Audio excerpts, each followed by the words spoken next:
Wyoming taking on Ohio. Ohio 1 point favorite here, over under 43. This is the Barstool Sports Arizona Bowl in Tucson, Arizona. This game's Friday, December 30th, 4:30 Eastern on Barstool. So Ohio, I mean, look, their star quarterback, who's arguably one of the most productive quarterbacks in the country this year, Curtis Work, is out for the year.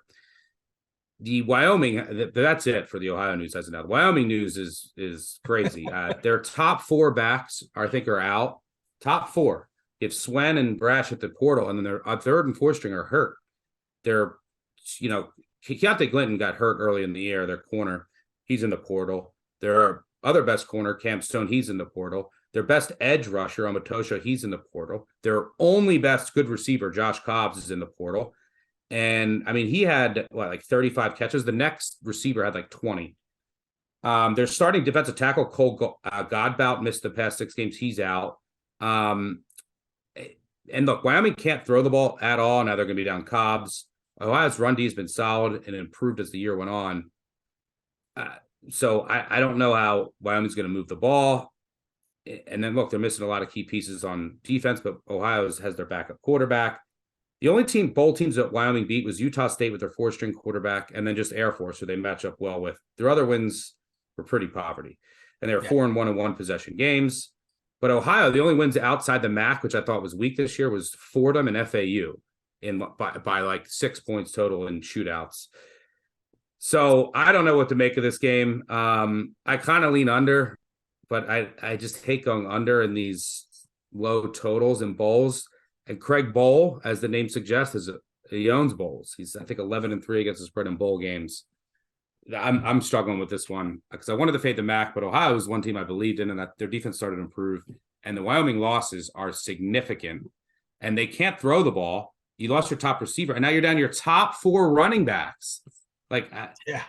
What makes sense of this one? Well, first off, Craig Bowl is an unbelievable coach, especially getting something out of nothing. This is a team that we've bet on earlier this season when they've been depleted with injuries and they find a way to win. I think they lost by 3 to Boise State in a game where their quarterback went 3 of 16. It was like their 4-string quarterback. I think went 3 of 16 for 30 yards and 3 picks. And they lost 20-17. This is like some Zach Wilson Thursday Night Football numbers that we got going on here. Listen, as I get into this, I have to throw it out there. As we're recording this, the Mountain West is 4-1 in bowls. I thought we were going to be hating on the Mountain West in the bowl season because of how poor half that league is. Yeah. They're 4-1. And, I think that you take that into account and realize what Wyoming was able to do in that conference. As far as the Ohio quarterback, CJ Harris is going to be the quarterback again. This is Stuck's team. This Ohio team is Stuck's team, but we know he is not a scrambler. He was lit up by the Toledo defense in the MAC championship game for 4 turnover-worthy plays.